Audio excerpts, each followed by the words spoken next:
ጤና ይስጥልን እንዴት አላችሁ ቤተሰቦች? ዛሬ እስቲ አሜሪካ በኢራን ጦርነት ምን ያህል አታለች የሚለውን ሰፋ አድርጌ ነው የምነግራችሁ። በተለይም በጣም ከ2.8 ቢሊዮን የአሜሪካ ዶላር በላይ የጦር መሳሪያዎቿን ሉዝ አድርጋለች። ምን አይነት የጦር መሳሪያዎችን አጣች? ምን አይነት የጦር መሳሪያዎችን እንደዚህ ጊቭ አፕ አደረገች? በየትኛውም የመካከለኛው ምስራቅ ክልል ውስጥ የተፈጸሙ ጥቃቶችን ተከትሎ የትኛው ቦታ ላይ ጥቃቱ ደረሰ? ምን አይነት ጉዳት ደረሰ? ምን አይነት ዋጋ አሜሪካ ከፈለች የሚለውን ነው በጣም ሰፋ አድርጌ የምነግራችሁ እና ይሄ ብዙ ሰዎች እየተነጋገሩበት ያለ ጉዳይ ነው። ስለዚህ አሜሪካ በብዙ መንገድ ሉዝ አድርጋለች፣ ምንም ጥያቄ የሌለው።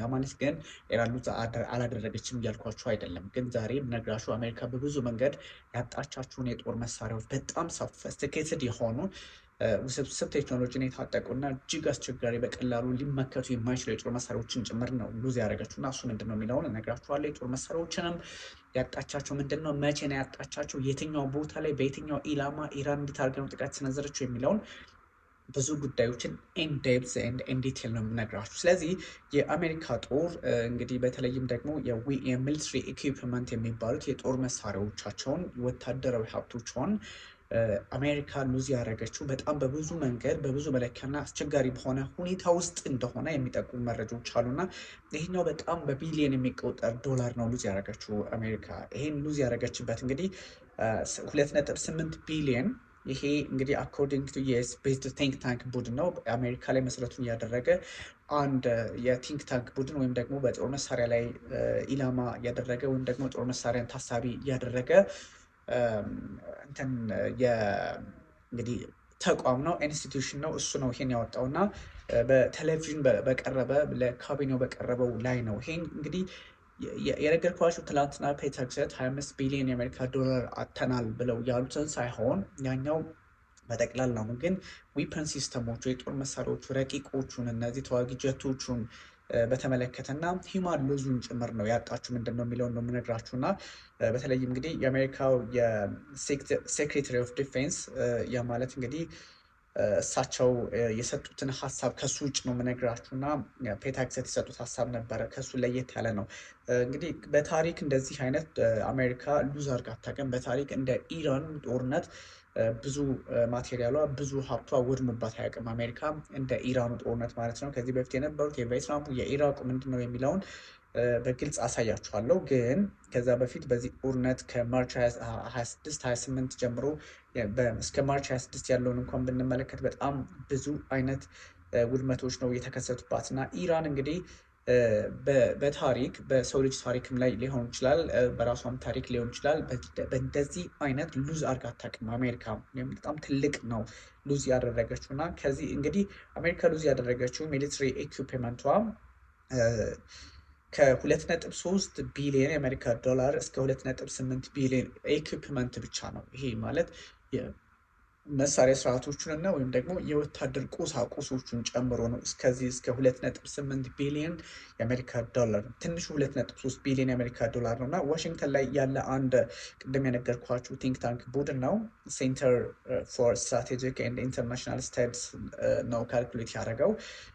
ያ ማለት የትልቅ ተቋም ነው። በአሜሪካ ፖለቲካ ውስጥም ትልቅ ሚና ሊጫወት የሚችል በዛ ላይ ደግሞ በዚህ በሚሊትሪ ሳይንሱ ላይ እንደዚህ አይነት ቁልፍ ጉዳዮችን በማምጣት የሚታወቅ ነው እና እሱ ነው ይፋ ያደረገው። ስለዚህ የስትራቴጂክ ኤንድ ኢንተርናሽናል ስተዲስ ወይም ደግሞ ሴንተር ፎር ስትራቴጂክ ኤንድ ሴንተር ስተዲስ ነው ይህን ይፋ ያደረገው።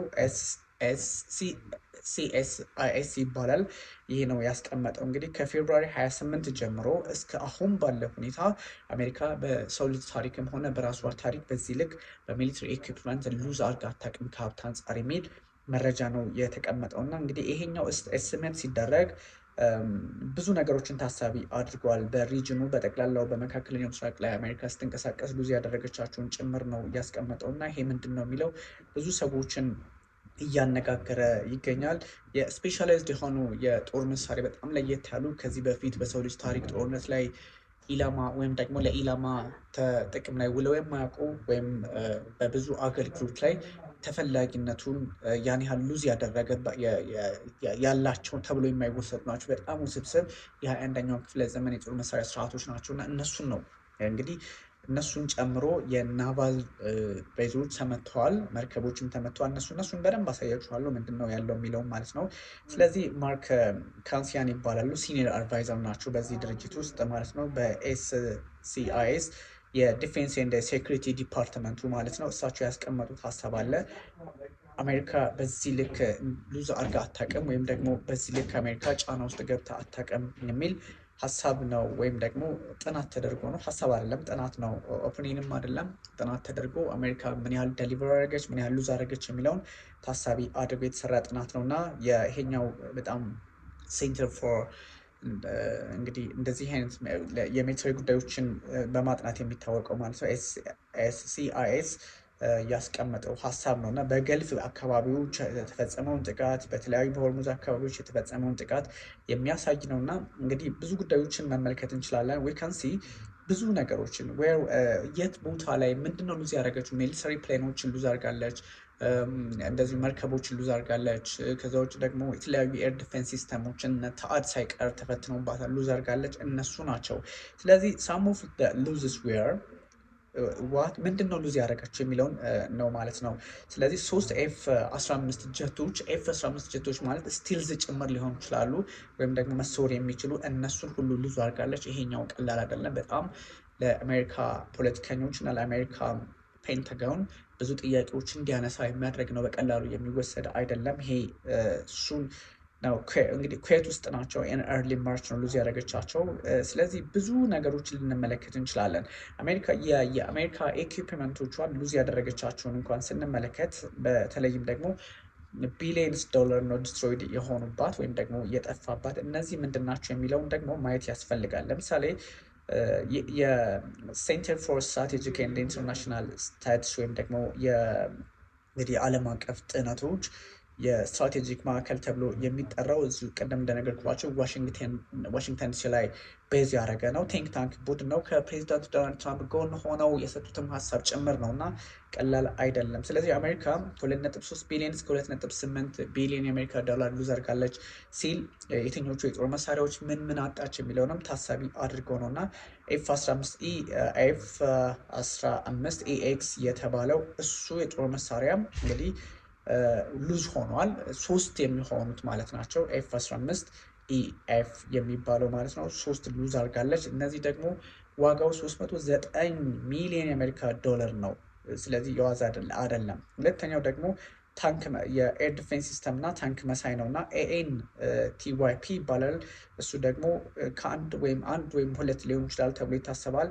ኤር ዲፌንስ ሲስተም ላይ ሞር ይሰራል። ማርች 1 ላይ ነው ሉዝ ያደረገችው። ቦታው ደግሞ አይታወቅም የት ቦታ ላይ ሉዝ እንዳደረገችው፣ ግን ከ485 እስከ 970 የአሜሪካ ዶላር ማለት ነው ሚሊዮን ነው በነገራችን ላይ ሉዝ እንዳደረገች ተነግሯል። ይሄ KC 135 ወይም ደግሞ KC 146A ተብሎ የሚጠራው በአየር ላይ ነዳጅ በመቅዳት የአሜሪካን ጦር በማገዝ የሚታወቅ ኦብቪየስሊ አንድ ሉዝ አድርጋለች። 165 የአሜሪካ ዶላር ያወጣ ነው። ማርች ላይ ነው የሆነው፣ ማርች 12 ላይ ነው። በተለይም ደግሞ ቦታውም ኢራቅ ላይ ነው እንደዚህ የተፈጸመው ማለት ነው። E3 AWACS ዝባር E ወይም ደግሞ 7 የሚባል አለ። ይሄኛውም 700 ሚሊዮን የአሜሪካ ዶላር የሚያወጣ ነው። ማርች 27 ላይ የሆነው ሳውዲ አረቢያ ውስጥ እንደ ነዳጅ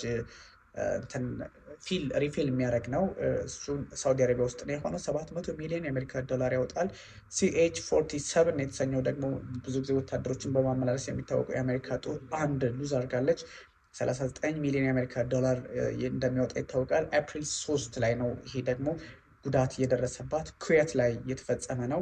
ይሄ በጣም እንትን ብሏታል። ኤፍ-15E ወይም ደግሞ ዝባር ኤፍ-15 ኢኤክስ የሚባለው አንድ ነው። 103 የአሜሪካ ዶላር እዛው ኤፕሪል 3 ላይ ኢራን ውስጥ የደረሰ ነው ወይም ደግሞ የወደመ ነው ማለት ነው። እና ብዙ ነገሮችን ስትመለከቷቸው ብዙ በርካታ ሁኔታዎች ላይ ጫና እንዳደረባት ያሳያል። በዛ ላይ ኤቴን ኤፍ-15 ኤክስ የሚባል አንድ እሱን ሉዝ አድርጋለች። 103 ፕሌኖች ናቸው በነገራችን ፕሌን ኤር ዲፌንስ ሲስተሞች ወይም ደግሞ ከዚህ ከአየር ስርዓት ጋር ከአየር ሲስተሞች ጋር የተገናኙ ናቸው። ይሄም እንደዚሁ ሉዝ አድርጋለች። 103 ሚሊዮን ዶላር የሚያወጣ ነው። ኤፕሪል 3 ነው። ሆርሙዝ ላይ የሆነ ነው። ስትሬት ኦፍ ሆርሙዝ ላይ የሆነ ነው። ኤምሲ 130 ጂ የሚባለው ፕሌን ነው። እሱ 2 ሉዝ አድርጋለች። 240 ሚሊዮን የአሜሪካ ዶላር ሉዝ አድርጋለች ማለት ነው። ኤፕሪል 5 ላይ የሆነ ነው። ቦታው እስካሁን እንግዲህ አልታወቀም ማለት ነው የት ቦታ ላይ እንደሆነ።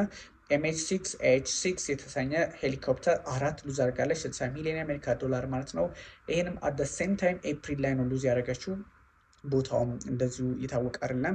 MQ-4C የሚባል እሱም ደግሞ ድሮን ነው፣ ሰው አልባ አውሮፕላን አንድ ሉዝ አድርጋለች 113 ሚሊዮን የአሜሪካ ዶላር ነው። ኤፕሪል 9 ላይ ነው። ገልፍ አካባቢዎች ላይ ወይም ደግሞ ባህረ ሰላጤው ላይ የሆነ ነው።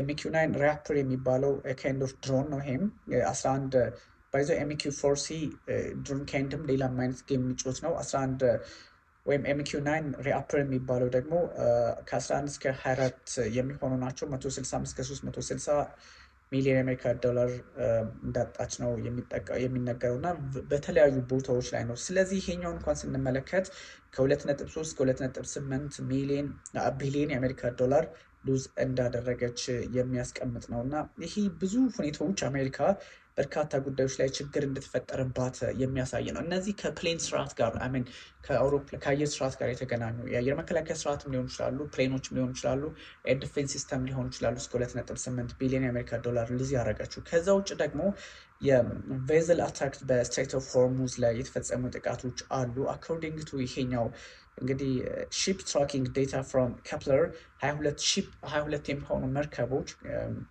እንግዲህ ስለ መርከቦች እንቅስቃሴ የሚቆጣጠር ድርጅት ነው። 22 መርከቦች ጥቃት እንደደረሰባቸው አስቀምጧል እና ከፌብሩዋሪ 28 እስከ ኤፕሪል 12 ድረስ የሆነው ማለት ነው። ቦታው ላይ እንግዲህ በየትኛው ቦታ በየትኛው አካባቢ የሚለውንም ያስቀምጣል፣ ቀንም ያስቀምጣል። ማርች 1 ኦማን ላይ የተፈጸመ ጥቃት ነው። ስካይላይት በመባል የምትታወቀው ታንከር ወይም መርከብ እንደዚሁ ተመታለች። በጠቅላላ ወደ 22 የሚሆኑ ናቸው ብያቸዋለሁ። ይሄ ቢትዊን ፌብሩዋሪ 28 እስከ ኤፕሪል ይሄ የአሜሪካን የሁሉ በጠቅላላ 22 የሚሆኑ ጥቃት ደርሶባቸዋል የሚለውን ለማሳየት ነው እና ዴቱ ማርች 1 ነው። አት ሴም ታይም ማርች 1 ላይ በነገራችን ላይ በኦማን የተፈጸመ ጥቃት ነው። አንድ ነበረ እንግዲህ አንድ MKD ቪዮም የሚባል ታንከር ነው ማርች 1 እዛው ኦማን ላይ የተመታለ። በሌላ አጋጣሚ ደግሞ እዚሁ በተመሳይ ማርች 1 ላይ ዩናይትድ አረብ ኤሚሬቶች ሄርክለስ ስታር የተሰኘ ታንከር እንደዚሁ ተመቷል። እሱም ማርች 1 ላይ የሆነ ነው። ባይዘ በጣም ከባድ ዘመቻ እንደምታደርግ ነው የሚያሳየው ኢራን እና እነሱ ነገሮች ታሳቢ ይሆናሉ። በሌላ በኩል ደግሞ ማርች 3 ላይ እንዳልኳችሁ ነግሬያችኋለሁ። ማርች 1 ላይ አት ሴም ታይም ባህሬን አንድ በተመሳሳይ ነዳጅ ጫኝ መርከብ ነው፣ ታንከር ነው፣ ስቴና ኢምፐሬቲቭ የተባለ እሱም ተመቷል። ማርች 3 ላይ ዩናይትድ አረብ ኤሚሬትስ ጎልድ የሚባል የበልክ ኬረር ነው። እሱም በጣም ከባድ የሆኑ ጭነቶችን በመሸከም የሚታወቅ ነው። እሱም ተመቷል ማለት ነው እና ማርች 4 ላይ እንደዚሁ በኦማን ሴፈን ፕሬስቴጅ የተባለ ኮንቴነር መመታቱ ተነግሯል። ማርች 5 ላይ ኩዌት ውስጥ እንደዚሁ ሌላ ማርች 6 ላይ ኦማን ሞስፋን 2 የሚባል ነው እንግዲህ የታንከሯ ስም ማለት ነው። እነዚህ ሁሉ ቦታዎች ላይ ጥቃት ደርሶባታል እና ጥቃት ደርሶባቸዋል። ስለዚህ ቀላል የሚባል አይደለም። በሆርሙዝ እና በአካባቢ ላይ የተፈጸመው ጥቃት ወይም ደግሞ እዛ አካባቢ ላይ ያሉ ነገሮችን መመልከት እንደዚህ አይነት ጫናዎችን የሚፈጥር ነው እና ብዙ ነገሮችን በጣም ከዚህ ከሚሊትሪ ኢኩፕመንት ጋር በተገናኘ የሚነሱ ሀሳቦች ቀላል አይደሉም። እንግዲህ ሂውማን ኮስት ኦፍ ዩኤስ ደግሞ ብዙ ነገሮች ሉዝም እንዳደረገች ነው የሚነገረው እና በተለያዩ ጦርነቶች በኢራቅም በአፍጋኒስታንም በቪየትናምም እንደዚሁም ደግሞ በኮሪያን ጦርነት ያጣቻቸው ይታወቃል። በዓለም ዙሪያም ያጣቻቸው ይታወቃል እና የአሁኑ ምን ያህል ዋጋ እንዳስከፈላት የሚያሳዩ መረጃዎችም እየወጡ ይገኛል እና እንግዲህ ዩኤስ ሌድ ዋርስ ኪልድ ሚሊየንስ ኦፍ ሲቪሊያንስ ኤንድ ቴንስ ኦፍ ታውዘንድስ ኦፍ ዩኤስ ሚሊትሪ ፐርሰናል።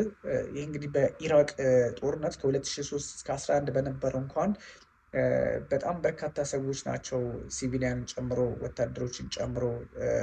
ለምሳሌ የአሜሪካ ጦር 4431 የሚሆን ህይወቱን አጥቷል።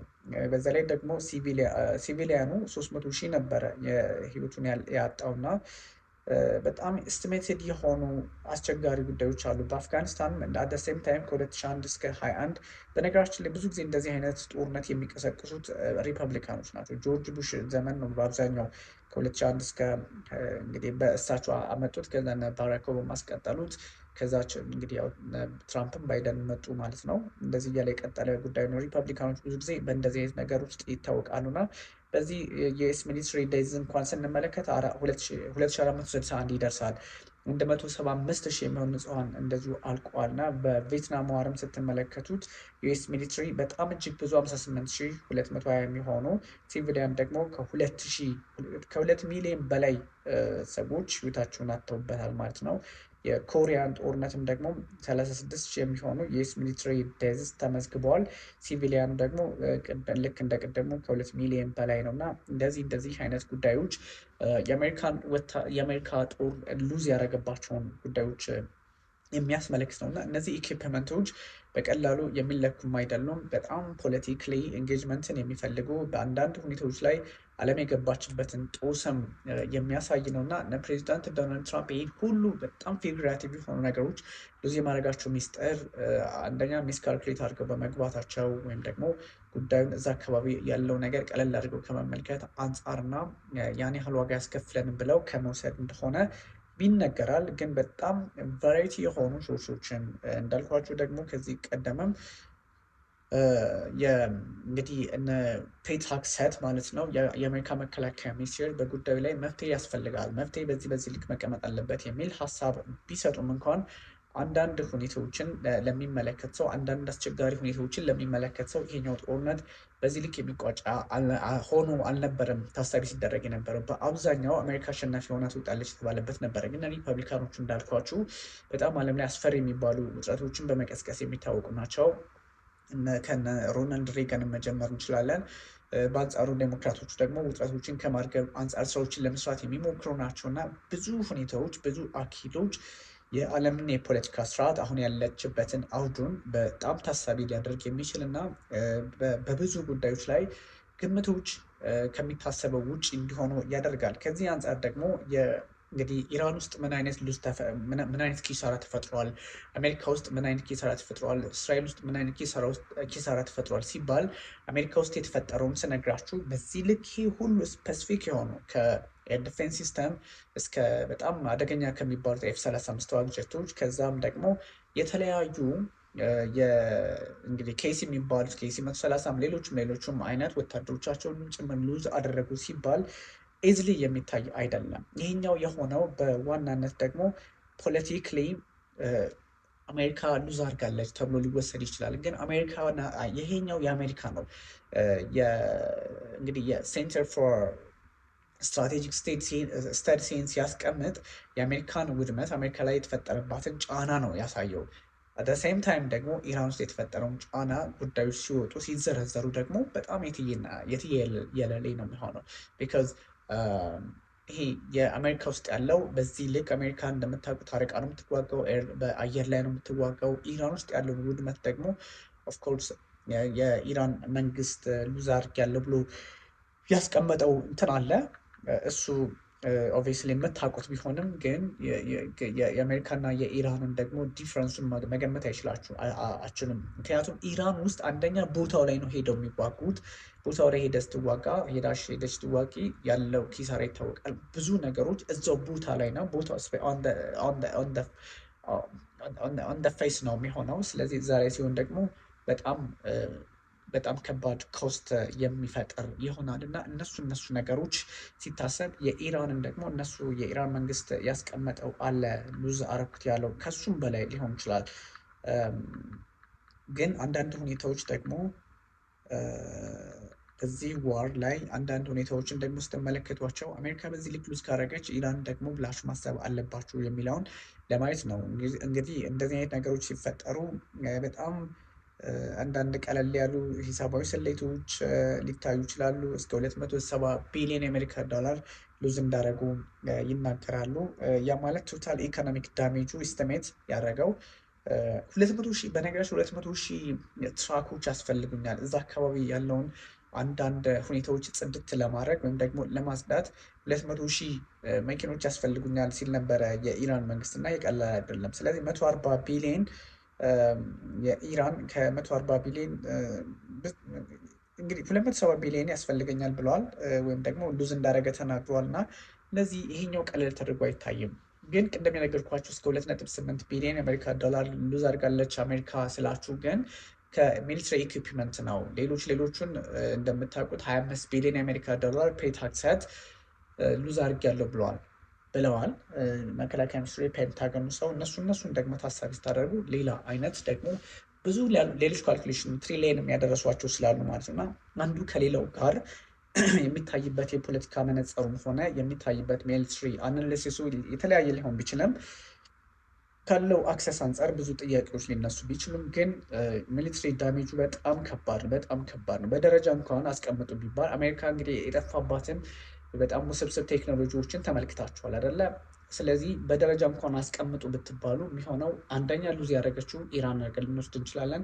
ሁለተኛ ሉዝ ያደረገችው ከሀብት አንጻር ማለት ነው እስራኤል ልንል እንችላለን። ሶስተኛ ላይ የምትቀመጠው አሜሪካ ነች። አንደኛ ይኸውላችሁ ይህን ስላችሁ አሜሪካ ዳር ድንበሯ ላይ ምንም ጥቃት አልደረሰም። ምንም እንኳን የወርልድ ፖሊስ ነኝ ገቨርነር ኦፍ ወርልድ የሚል አቋም ቢኖራት ኢራን አሜሪካ ግን ከዚህ አንጻር አንዳንድ ጉዳዮችን ደግሞ በተለየ መንገድ የማየት ሁኔታ አለና ኪሳራው እንደዛ ሊሆን ይችላል። ቢካዝ አሁን ይሄ ሲባል ጀስት ኢራን እንትን ወይም ደግሞ እስራኤል እንደዚህ የምታውቁት ነገር ስለሆነ ነው እና ብዙ ሚስጥራዊ ሂደቶችን መጠበቅ ያስፈልጋል። only thing United States benefited from this war is just blocken Hormuz Strait. ይሄ ብቻ ነው ሊሆን የሚችለው። ከዛ ውጭ አንዳንድ ጉዳዮች ዝም ብላችሁ ተመለከቷቸው የሚያጭበረብሩ ሰዎችን የፖለቲካሊ ያለውን ኤንጌጅመንት ሌላ አይነት አቅጣጫ ሊሰጡ የሚችሉ ሰዎችን ምናምን ልትመለከቱ ትችላላችሁ። ግን የፖለቲካ አውድም ሆነ አሰራሩ በትክክልም መሰረቱን የያዘ በትክክልም የፖለቲካ መንገድ ያለው ነው እና ይሄኛው ሴንተር ፎር እንግዲህ ማለትም ይህን ጥናት ያደረገው SCIS ያስቀመጠው ጥናት በዚህ ልክ ጉዳዮችን የሚያሳይ ስለሆነ ከዛ አንጻር አንዳንድ ጉዳዮችን ማየት ያስፈልጋል የሚለው ነው እና ሌሎች ሉዝ አላደረጉም ማለት አይደለም። ኢራን ሉዝ አላደረገችም ማለት እንዳልሆነም ታሳቢ እንድታደርጉ ነው። በዩኤስ ሚሊተሪ ኢኩፕመንት was billions of dollars destroyed in Iran war የሚለው መረጃ በራሱ በአሜሪካ ሴኔት ውስጥ በአሜሪካ ኮንግረስ ውስጥ በአሜሪካ የህዝብ ተወካዮች ምክር ቤት ሃውስ ኦፍ የተወካዮች ምክር ቤት በታችኛው ላይ ጥያቄ ሊያስነሳ ይችላል ነው። The United States lost aerial equipment worth up to $2.8 billion counting US based think tank የሚለው ሀሳብ እሱን ነው በደንብ የሚያስቀምጠው እና እንደዚህ ነገሮች በተለየ መንገድ ሊታዩ የሚችሉ ሊሆኑ የሚችሉም ግን አሜሪካ ከአየር ጋር በተገናኘ የአየር ማለት ድሮን አየር መከላከያ ስርዓት ፕሌኖችን እነሱን ብቻ ነው እስከ 2.8 ቢሊዮን ያልኳችሁ እንጂ ሌላ አይነት የጦር ቤዝ የምናምን ሲለካ ደግሞ እጅግ በጣም ውስብስብ የሆነ እንደሆነ ለመገመት ግልጽ ነው። Speaking at a televised cabinet meeting on March 26, the US Secretary of Defense boosted the US military success against Iran in the ongoing war. Never in recorded history has a nation's military been so quickly and so effectively neutralized, he said, sitting next to US President Donald Trump የሚል ሀሳብ ነው። ስለዚህ እሳቸው በዚህ ልክ ሉዝ አድርገናል ብለው ባስቀመጡበት አጋጣሚ ሌሎች ሰዎች ሊከራከሩላቸው አይችሉም ነው እና እነዚህ የፖለቲካ እና የወታደራዊ ቁመናን የሚለካ ከኢኮኖሚም አንጻር ብዙ ጉዳዮችን ታሳቢ የሚያደርግ ስለሆነ አንዳንድ ሁኔታዎች ከዚህ አንጻር ሊቃኙና ሊታዩ የሚችሉ ናቸው ለማለት ነው። ተመልካቾቻችን ላይክ፣ ሰብስክራይብ፣ ሼር አድርጉ። የተለያዩ ሀሳቦችን አጋሩ። ኤኒቲንግ የምትፈልጉትን ጥያቄ መጠየቅም ትችላላችሁ። ይህን ሰፋ አድርጌ የነገርኳችሁ እንግዲህ አሜሪካ ሉዝ አድርጋለች አላረገችም የሚለውን ሀሳብ ብዙ ጊዜ ስለምታነሱ ነው። እንግዲህ አብራችሁ የቆየሁት ቢኒያም ካሴ ነኝ። ኤኒቲንግ ጠይቁ። የሚቻለው ይመለሳል፣ የማይቻሉ ደግሞ ሪኮመንዴሽን ይሰጣቸዋል ማለት ነው። ቴንክ ዩ ቨሪ ማች